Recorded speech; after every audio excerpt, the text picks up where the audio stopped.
सर्वांना नमस्कार आणि good morning. Tanvi Arjun love स्टोरीचे 36 भाग यापूर्वीच अपलोड केलेले आहेत. कृपया ते सर्व भाग ऐकण्यासाठी आपल्या चॅनलला भेट द्यावी. अर्जुनने तन्वीच्या बोटात अंगठी घातली आणि ती त्या अंगठीकडे बघून हसली. तिने तो हात तसाच फार प्रेमाने छातीजवळ धरला आणि ती खुश आहे हे पाहून अर्जुन मनात खुश होत होता. आजचा दिवस खरंच खूप लकी आहे माझ्यासाठी. आतापर्यंत सगळं जसं ठरवलं होतं तसंच घडत आहे आणि आता त्याला ती शेवटची स्टेप घ्यायची होती. आणि पुन्हा मनाची तयारी करून तो तिच्या शेजारी बसला. तिला हे नातं मनापासून मान्य आहे हे ऐकून तो खूप सुखावला होता. मी तिच्याशी कोणतीही तरी विचित्र अट घालून लग्न केलं, तिचं अस्तित्व नष्ट करण्यासाठी लग्न केलं, याचं दुःख तिला नाही. ती तिच्या मनाविरुद्ध माझ्याजवळ राहत आहे असंच त्याला वाटत होतं. पण आता अर्जुनला तसं वाटत नव्हतं आणि तिने जसं त्याचं नातं मनापासून स्वीकारलं तसंच आता तिने त्यालाही स्वीकारावं असं त्याला वाटत होतं.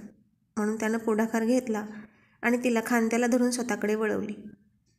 ती आता त्याच्या डोळ्यात बघत होती आणि तोही तिच्या डोळ्यात डोळे घालून तिला एकटक पाहत होता. आणि तिने लाजून नजर खाली झुकवली. आता त्याच्या हृदयाची स्पंदने वाढली होती. श्वास दुप्पट गतीने वाढला होता आणि तिच्या डोळ्यात पाहता पाहता त्याची नजर तिच्या ओठांवर गेली आणि त्याने तिचा चेहरा दोन्ही हातात घेतला. आता तिला माहीत होतं की तो काय करणार आहे आणि त्याने तिला किस करण्यासाठी त्याचं तोंड तिच्या तोंडाजवळ नेलं. तशी ती मागे सरकली. त्याला वाटलं की ती लाजून मागे सरकली आहे. त्यानं पुन्हा तिच्याजवळ जात तिला मिठी मारण्याचा प्रयत्न केला. पण ती आता उठून दूर गेली आणि खिडकीजवळ आली. त्याच्याकडे पाठ करून ती उभी होती. आता तो थांबणं शक्य नव्हतं.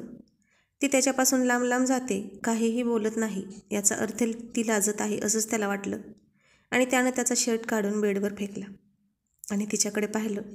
ती थरथरत्या देहानं तशीच उभी होती, अस्वस्थ होऊन. हातावर हात चोळत होती आणि त्याने तिला पाठीमागून घट्ट घट्ट मिठी मारली. तिच्या सर्व शरीरभर आगडोंब उसळला आणि त्याचे दोन्ही हात तिच्या पोटावर होते. हळूहळू तो त्याचे हात तिच्या पोटावर कमरेवरून अलगद फिरवत होता. मधूनच तिची सडपातळ कंबर हाताने हळूच दाबायचा आणि तिने दोन्ही हातांनी साडी घट्ट पकडली होती. ती तिच्या हळव्या नाजूक भावना मुठीत बंद करून ठेवण्याचा प्रयत्न करत होती. तरीही त्याच्या त्या घट्ट मिठीने तिच्या प्रणयी भावना जागृत होत होत्या. त्याचा स्पर्श तिला असह्य होत होता, उत्तेजित करत होता. किती जादू होती त्याच्या स्पर्शात. त्यामुळे ती अलगद प्रणयी लाटांवर तरंगत होती. आत्ताच्या आत्ता स्वतःला त्याच्या स्वाधीन करून मोकळं व्हावं, त्याच्या मिठीत जावं असं तिला वाटायचं. पण का कोणास ठाऊक मनापासून तिला असं वाटत नव्हतं. त्याने तिची प्रतीक्षा अजून वाढवली होती. तिने त्याला स्वीकारला होता, पण 100% नाही. जोपर्यंत ती त्याच्या तोंडातून तन्वी आय ट्रस्ट यू हे शब्द ऐकत नाही तोपर्यंत ती स्वतःला त्याच्या स्वाधीन करणार नव्हती. असं काहीतरी होतं जे हळव्या आणि तत्वनिष्ठ तन्वीला अडवत होतं, त्याच्याशी एकरूप होऊ देत नव्हतं. पण आता काय करू? तो तर खूप अधीर होऊन गेला होता आणि होणारच ना. लग्न होऊन जवळजवळ 1 महिना होत आला होता. रोज नवरा बायको एकाच घरात असूनही परक्यासारखं राहत होते, एकमेकांना पाहून झुरत होते. ते अनेकदा एकत्र येऊन पुन्हा दूर गेले होते. तो रोज तिची स्वप्न पाहायचा, तिला मिठी मारायचा, प्रणय करायचा, शृंगार रसात बुडून जायचा. पण आता ही अशी तिच्या मर्जीने त्याच्या समोर असताना तो का धीर धरेल? पण तन्वी मात्र खूप संयमी होती. इतका मोठा क्षण समोर असूनही ती स्वतःला कंट्रोल करत होती आणि तो तिच्या मानेवर पाठीवर किस करू लागला आणि तिच्या शरीरात आग पसरत होती. आत्ताच अर्जुनला थांबवणं गरजेचं आहे, नाहीतर यापुढे तो गेला तर पुन्हा तो तिचं काहीही ऐकणार नाही असं तिला वाटलं. आणि ती त्याला म्हणाली, अर्जुन ऐक ना. तो नुसता असं म्हणाला. तो इतका उत्कट झाला होता की त्याच्या तोंडून शब्दच फुटत नव्हते. आणि तन्वी पुढे म्हणाली, अर्जुन मी अजून या सगळ्यासाठी तयार नाही. प्लीज मला आणखीन थोडा वेळ हवा आहे. ती आता थोडी गंभीर होऊन बोलत होती. तिच्या आवाजातील गांभीर्य ओळखून त्याने तिला लगेच सोडले आणि तिचं तोंड स्वतःकडे करत म्हणाला, का? काही प्रॉब्लेम आहे का? मी तुला आवडत नाही का? तसं नाही रे, तू मला आवडतोस. पण आता तिला पुढे बोलवतच नव्हतं आणि त्याने तिच्या डोळ्यात पाहिलं. ती आता लाजत नव्हती, घाबरलीही नव्हती, पण तिची नजर गोंधळलेली होती. ती पूर्ण तयार नव्हती हे नातं पुढे न्यायला हे त्याला कळलं आणि मनात म्हणाला, हे काय करतोयस अर्जुन तू?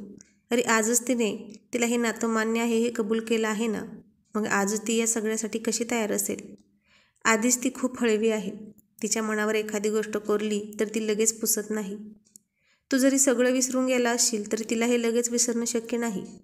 आणि तू तर तिच्यासोबत काय काय करून बसला आहेस, मग लगेच आजच तिच्याकडून ही अपेक्षा कशी काय करू शकतोस तू? खरंच तुला अजिबात अक्कल नाही. मुलींना नाही पण स्वतःच्या बायकोला तरी निदान आता तरी समजून घे. असा उतावीळ होऊ नकोस. धीर धर. इतके दिवस थांबलास ना, मग फक्त अजून काही दिवसच तुला तिची वाट पाहावी लागेल. तिलाही तू हवा आहेस हे दिसतंच आहे तिच्या डोळ्यात, पण तिचाही नाईलाज आहे. तिचं शरीर तयार असलं तरी मन मात्र तयार नाही.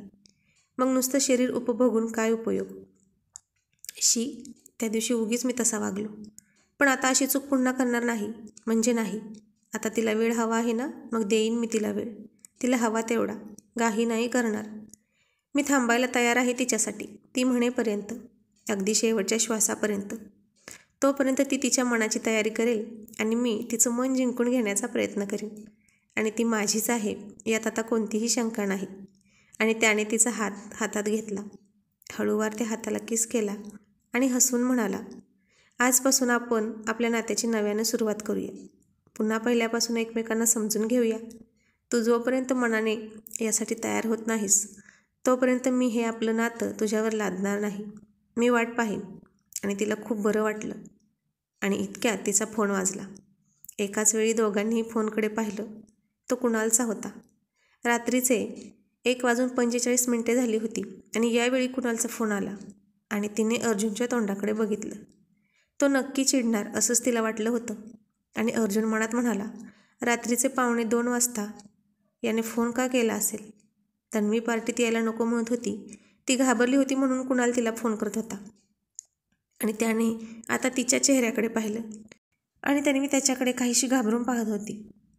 आणि मग तो तिला हसून म्हणाला, तू ये खाली, मी ड्रायव्हरला गाडी काढायला सांगतो. त्याने शर्ट घातला आणि तिच्या फोनकडे एक जळजळीत कटाक्ष टाकला आणि खाली गेला. आणि जाता जाता विचार करत होता, नक्की हाच कारणीभूत आहे. याच्यामुळेच तन्वी माझ्यापासून दूर दूर राहत आहे. तिची इच्छा असूनही ती माझ्याजवळ येत नाही. आता याचा सोक्षमोक्ष लावलाच पाहिजे. आणि तन्वीने फोन उचलला. अगं कशी आहेस?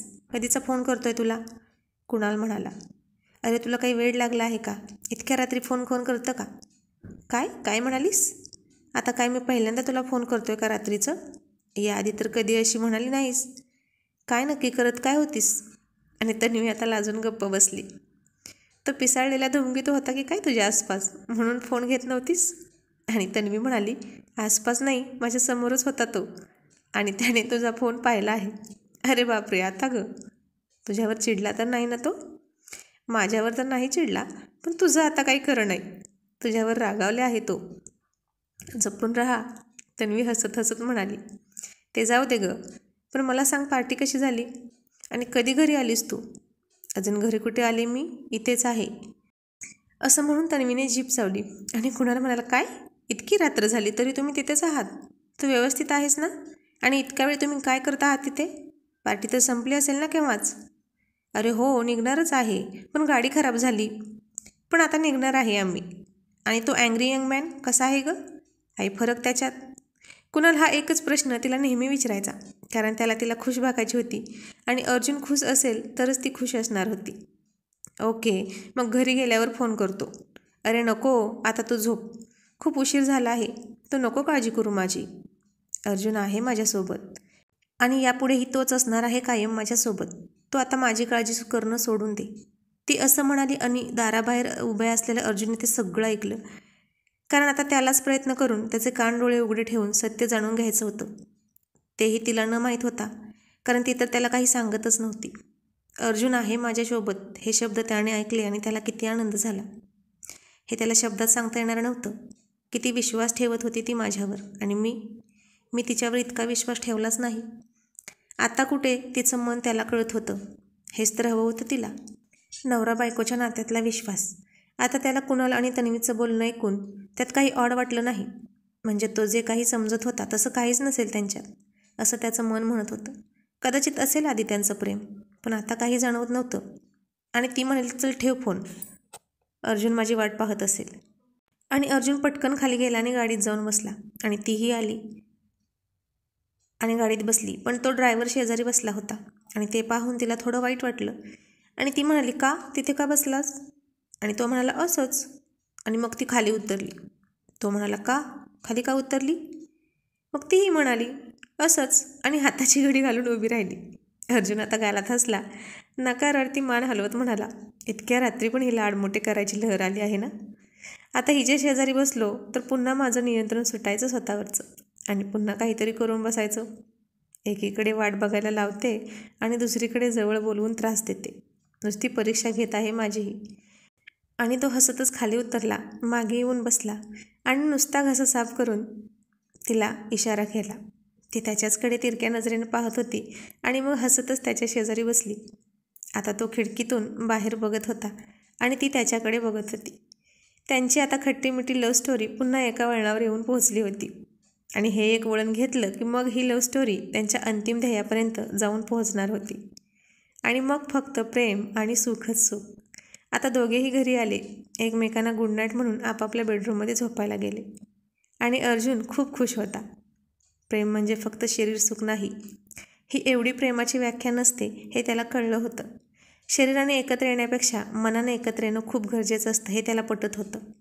आणि आज त्या दोघांची मनाने एकत्र येण्याची सुरुवात झाली होती. हे यश त्याच्यासाठी खूप जास्त होतं. आणि आज मोहाच्या इतक्या क्षणीसुद्धा अर्जुनने स्वतःवर कंट्रोल केलं, फक्त तिचं ऐकून. तिनं हे नातं स्वीकारलं हे समजल्यावर तिला आग्रह करून, तिची मनधरणी करून त्यांचं मिलन तो घडवून आणू शकला असता. पण तरीही त्यानं ऐकलं होतं तिचं. तिच्या मनाचं ऐकून तो थांबला होता. आणि हे पाहून ती सुखावली होती आणि त्याच्या दिशेनं आणखीन आकर्षित झाली होती. आता सकाळी जेव्हा तिला जाग आली तेव्हा 10 वाजले होते. ती गडबडून जागी झाली आणि म्हणाली, अर्जुन उठला असेल का? नसेलच उठला. रात्री इतका उशीर झाला झोपायला, त्याला जागच आली नसेल. आणि तिने बाहेर येऊन पाहिलं आणि तिला समजलं की तो नेहमीसारखा 8:30ला उठून ऑफिसला गेला. मग तिनं तिचं आवरलं. तो नाश्ता न करताच गेला होता, त्यामुळे तिने त्याच्या दुपारच्या जेवणाची तयारी केली खूप उत्साहाने. अर्जुन ऑफिसला गेला होता आणि इतक्या लवकर ऑफिसमध्ये बघून अतुल म्हणाला, यांचं नाव अर्जुन सर नाही, भूत सर असं ठेवायला पाहिजे होतं. इतकं जागरण करूनही हे सकाळी वेळेवर कसे उठतात काय माहीत. आणि अतुल अर्जुन जवळ आला आणि त्याला निरखून पाहू लागला. हातावर, चेहऱ्यावर, मानेवर त्याला चेक करत होता. आणि कुठेही काहीच सापडलं नाही म्हटल्यावर तो म्हणाला, सर शर्ट काढा. काय बावळट आहेस का तू?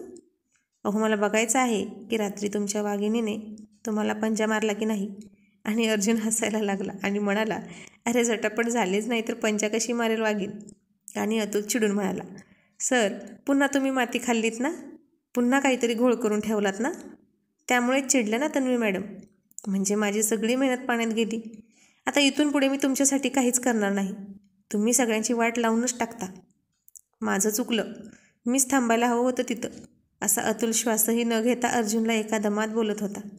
अर्जुन हसून म्हणाला, अरे हो हो थांब, ऐक तरी माझं.